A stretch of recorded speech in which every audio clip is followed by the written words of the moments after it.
Hello students, हर साल की तरह इस साल भी आप लोगों को वार्षिक पेपर के लिए प्रश्न बताया जा रहा है।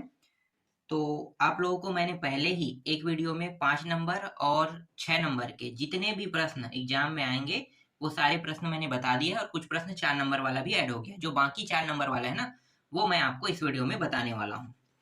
तो चलो मैं आप लोगों को अध्याय वाइज बता देता हूँ। तो देखो, एक अध्याय ये है जीवों का विकास। जीवों के विकास वाले अध्याय से भी 4 अंक के प्रश्न आने वाले हैं। तो जीवों के विकास वाले अध्याय से कौन कौन से प्रश्न आपको पढ़ना है? ये सारे प्रश्न जो मैं आपको बताते जा रहा हूँ, ये सभी के सभी आपको पढ़ना ही है, क्योंकि यहाँ से ही प्रश्न आएंगे। जो मैं बता रहा हूँ यहीं से प्रश्न आएंगे, तो आपको ये पढ़ना ही है। देखो, एक प्रश्न ये समझात अंक से आप क्या समझते हैं, समझाइए। कह रही ये 4 नंबर का है, इसके साथ और कुछ टॉपिक जोड़ दिया जाएगा, है ना। ये फिलहाल अभी 3 नंबर का है, तो ये 4 नंबर का बन जाएगा। इसके बाद ये है समृद्धि अंक किसे कहते हैं, ये भी ये 2 नंबर का है, इसके साथ कुछ टॉपिक जोड़ के इसे 4 नंबर का बनाया जा सकता है। इसके अलावा आपको 4 नंबर में और कौन कौन सा पढ़ना है मैं आपको बताते चलता हूँ। 4 नंबर में आपको ये वाला पढ़ना है। थोड़ा सा जूम कर देते हैं जिससे आपको ये अच्छे से दिखाई दे। जीवों के विकास के सिद्धांत के 4 बिंदुओं का वर्णन कीजिए, ये प्रश्न है। दूसरा ये है, भूण विज्ञान किस तरह से जैव विकास की क्रिया को प्रमाणित करने में सहायक है, संक्षेप में समझाइए, कह रहे ये प्रश्न है। और ये जो प्रश्न बता रहा हूँ ये आपको परीक्षा सार में बहुत ही आसानी से मिल जाएगा। आपके पास की गाइड भी होगा, उसमें भी ये मिल जाएगा। चलो अगला प्रश्न देखो, जीवों के भौगोलिक विवरण से जैव विकास को प्रमाणित कीजिए, कह रहा है ये प्रश्न भी इंपॉर्टेंट है, 4 नंबर वाला है। इसके बाद ये अनुकूलन व जीवाश्म क्या है, ये भी 4 अंक के प्रश्न है। इसके अलावा आपको 4 अंक में ये जो डार्विन के प्राकृतिक वर्णवाद को समझाइए कह रहा है ना, इसको दूसरे नाम से इस नाम से भी जाना जाता है। तो ये प्रश्न 4 अंक का है। और एक ये वाला प्रश्न 4 अंक है, जीवों के विकास में चयन और अनुकूलन की क्या भूमिका है, एक उदाहरण द्वारा समझाइए, क्या ये प्रश्न है। इसके अलावा एक प्रश्न ये है, समजात तथा समृद्धि लक्षण क्या है, उदाहरण देकर समझाइए। ठीक है, इसको मैंने 2 नंबर या 3 नंबर के रूप में बताया था ना, ये वही प्रश्न है। इसके बाद 4 नंबर आपको इस अध्याय से भी देखने को मिलेगा, अम्ल, क्षारक एवं लवण। ठीक है, इस अध्याय में आपको 4 अंक के जो प्रश्न देखने को मिलेगा वो मैं आपको बता देता हूँ कौन कौन से प्रश्न पढ़ने हैं। 4 नंबर में ये वाला प्रश्न पढ़ना है। ठीक है, ऐसे प्रश्न भी एग्जाम में आते हैं, देख लो। अम्ली तथा क्षारी मूलक, तो क्या बताना है भाई, अम्ली और क्षारी मूलक को अलग करना है ना, तो अलग करने वाला ये प्रश्न है। 4 प्रश्न है, 4 नंबर में रहेगा, हर एक टॉपिक इस तरीके से दिया रहेगा। आपको ये पता होना चाहिए कि ये आगे के जो मान होता है वो क्या होता है, हमेशा क्षारी होता है। देखो, जैसे यहाँ पे सोडियम है, पोटेशियम है, ये अमोनिया है, ये अमोनिया है, पोटेशियम है, अमोनिया है, और ये कॉपर है ना। तो आगे के मान को हम क्षारी कहते हैं और पीछे के मान क्या होते हैं, अम्ली होते हैं। ठीक, इसके बाद ये वाला प्रश्न भी देख लो, कुछ पदार्थों के पीएच मान निम्नलिखित है। यहाँ पे दिया है यहाँ पे क्या, किन पदार्थों की प्रकृति क्षारी है, किन पदार्थों की प्रकृति अम्लीय है ना। तो ये इस तरीके से, और यहाँ पे मैं आपको दिखा देता हूँ, ये डिब्बे में है, ये रहा। ठीक है, इस तरीके से। तो इसका उत्तर आपको इस प्रकार से देना है। इसके बाद नहीं, उसको छोड़ दो, इसको देखो, ये वाला प्रश्न, वायुमंडल में कार्बन डाइऑक्साइड, सल्फर डाइऑक्साइड तथा नाइट्रोजन के ऑक्साइड की अधिकता जनजीवन को किस प्रकार प्रभावित करती है, ये प्रश्न आपको पढ़ना है। ये अंडे का छिलका जब तनु हाइड्रोक्लोरिक अम्ल के साथ अभिक्रिया करता है तो बुदबुदाहट उत्पन्न होती है तथा निकलने वाली गैस जलती माचिस की तीली को बुझा देती है। इस क्रियाकलाप को निम्नलिखित बिंदुओं के आधार पर समझाइए। ठीक है, यहाँ पे क्या क्या बताना है, प्रयोग, उपकरण, चित्र, है ना, ये सब चीज बताने, ये भी 4 अंक के प्रश्न है।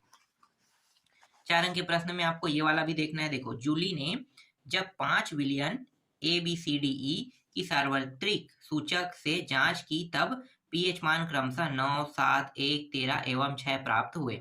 इस आधार पर बताइए कि कौन सा विलियन, और यहाँ पे विलियनों का नाम भी दिया है ना, प्रबल, दुर्बल, उर्वर, इस तरीके से।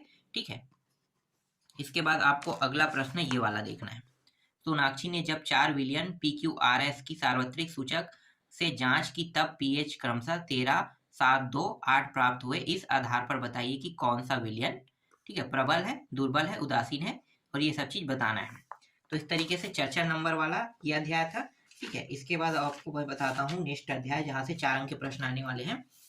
ये वाला अध्याय है तत्वों का वर्गीकरण, तत्वों का आवर्ती वर्गीकरण। इस अध्याय से भी 4 अंक के प्रश्न आने वाले हैं। तो कौन कौन से प्रश्न आपको पढ़ना है ये मैं आपको बता देता हूँ 4 अंक में। 4 अंक में आपको ये प्रश्न पढ़ना है। देखो, एक तत्व का परमाणु क्रमांक 11 है और यहाँ पे कुछ बिंदु पॉइंट दिया है, 4 बिंदु पॉइंट, ठीक है। इनका उत्तर आपको देना है।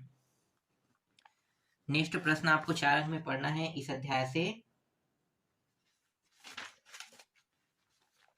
ये वाला प्रश्न देख लो। निम्नलिखित जोड़ों में से उस तत्व को चुनिए जिसका आकार बड़ा तथा उसका कारण भी बताइए, है ना। तो ये प्रश्न है। ये सब प्रश्न जो है बहुत आसानी से आपको परीक्षा बोर्ड परीक्षा सार में मिल जाएगा। और ये पुराना हालांकि परीक्षा बोर्ड है, लेकिन ये सारे प्रश्न आपको नए परीक्षा बोर्ड में जरूर मिल जाएगा ना। तो ये सारे प्रश्न जो मैं बता रहा हूँ, देखने में जरूर ये प्रश्न कठिन है, जब आप पढ़ोगे तो आपको पता चलेगा। और यही प्रश्न आएगा जो आपको मैं बता रहा हूँ ना, यही प्रश्न एग्जाम में आएगा, इसलिए इनको बहुत अच्छे से देखना, ठीक है। और आप लोगों को थोड़ा शंका होगा, मैं मानता हूँ कि थोड़ा सा आप लोगों को शंका हो सकता है कि प्रश्न आएगा कि नहीं आएगा, लेकिन मैं कंफर्म करके दे रहा हूँ, ठीक है। मैं आप लोगों को कोई मॉडल क्वेश्चन पेपर नहीं दे रहा हूँ और ऐसा कुछ चीज नहीं दे रहा हूँ जो एग्जाम में आएगा ही नहीं। मैं वो चीज दे रहा हूँ जो एग्जाम में आएगा। मुझे पता है कि एग्जाम में किस तरीके से प्रश्न पूछा जाता है। मैं पहले ही आप लोगों को बोला था कि वार्षिक पेपर के प्रश्नों के बारे में मुझे पहले से जानकारी है कि वो किस तरीके के प्रश्न देते हैं और कौन कौन सा प्रश्न आएगा। ये मुझे पहले से लगभग जानकारी है, क्योंकि हम लोग ब्लूप्रिंट के हिसाब से तैयार करते हैं। जबकि ना पेपर जब आपके स्कूल के द्वारा लिया जाता है तो स्कूल वाले ना ब्लूप्रिंट का ध्यान नहीं देते। जैसे आपका त्रैमासिक पेपर होता है, अर्धवार्षिक पेपर होता है ना, तो ये जो स्कूल के द्वारा लिया जाता है, जैसे 9वीं और 11वीं है, तो 9वीं और 11वीं का स्कूल ही लेते हैं, तो वो जितना सिलेबस कंप्लीट किए होते हैं उसके हिसाब से लेते हैं। वो लोग ब्लूप्रिंट को ध्यान नहीं देते हैं। वो लोग अपने पढ़ाए हुए हिसाब से प्रश्नों को तैयार करते हैं, जबकि बोर्ड जो है वो ब्लूप्रिंट का पूरा हिसाब रखता है। तो हम लोग ब्लूप्रिंट के हिसाब से सारे प्रश्नों का एनालिसिस करते हैं, इसीलिए जो प्रश्न बताते हैं वो आता भी है। अगला प्रश्न देखो, 3 तत्वों की परमाणु संख्या क्रमशः 5, 7 एवं 10 है। बताइए कि कौन सा तत्व वर्ग 18 का है, ठीक है। वर्ग 18 का ये प्रश्न। इसी तरीके देखो, आवर्त सारणी का एक भाग दिया गया है। ये लिथियम उथियम में बहुत सारा दिया है ना, इसको देखना है। यहाँ पे पॉइंट भी दिया है, इनका उत्तर आपको देना है। फिर ये वाला प्रश्न देखो, मेंडलीफ ने अपनी आवर्त सारणी में रिक्त स्थान क्यों छोड़े थे? अपने उत्तर की व्याख्या एक उदाहरण देकर कीजिए, कह रहे ये प्रश्न है। 4 अंक का ये भी है। क्या डाबेराइनर के त्रिक न्यूलैंड्स के अष्टक स्तंभ में भी पाए जाते हैं? तुलना कीजिए, ये प्रश्न है। एक प्रश्न ये है, आधुनिक आवर्त सारणी में समूह में ऊपर से नीचे जाने पर बाएं से दाएं जाने पर निम्नलिखित गुणों में किस प्रकार परिवर्तन होता है? संयोजकता, परमाणु आकार, आयनन विभव, विद्युत दृढ़ता बताइए। ये सब चीज आपको बताना है।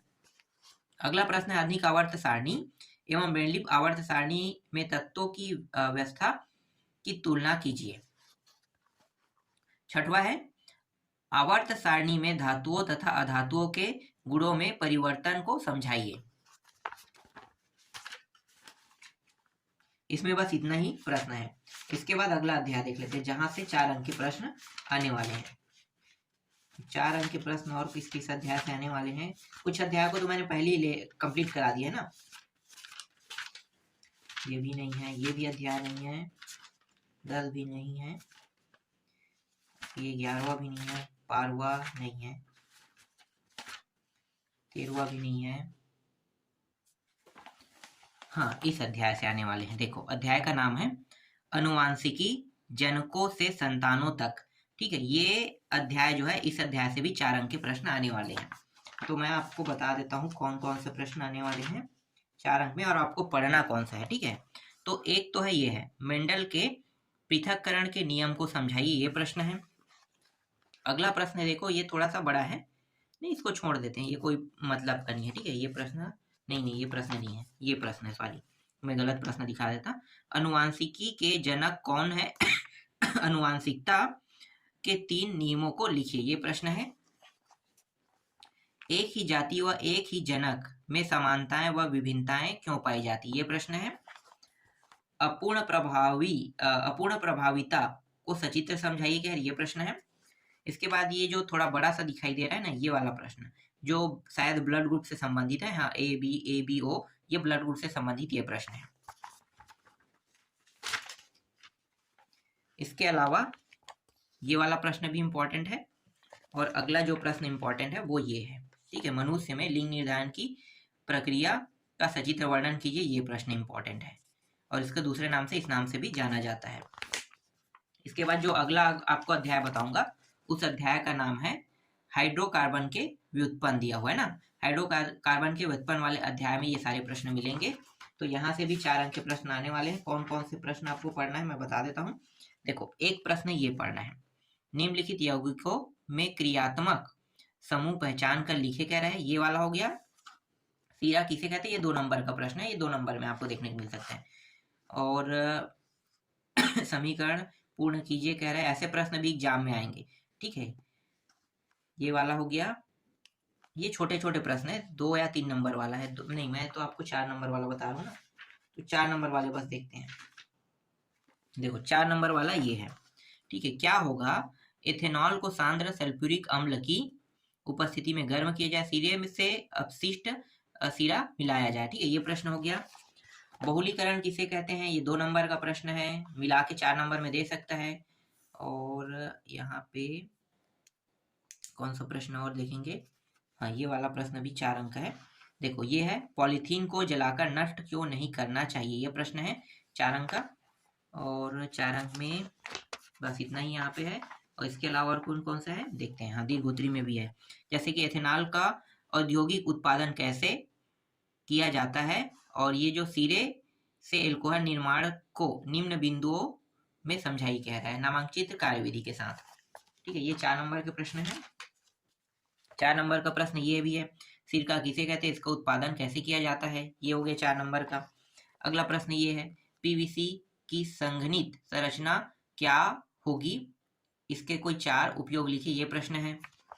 और इसके अलावा 4 नंबर में ये कम घनत्व वाले पॉलीथीन व उच्च घनत्व पॉलीथीन क्या है, क्या अंतर है, गुणों के आधार पर इसके उपयोग लिखिए, ये प्रश्न है। इसके बाद अगला जो अध्याय होगा वो ये अध्याय होगा ना।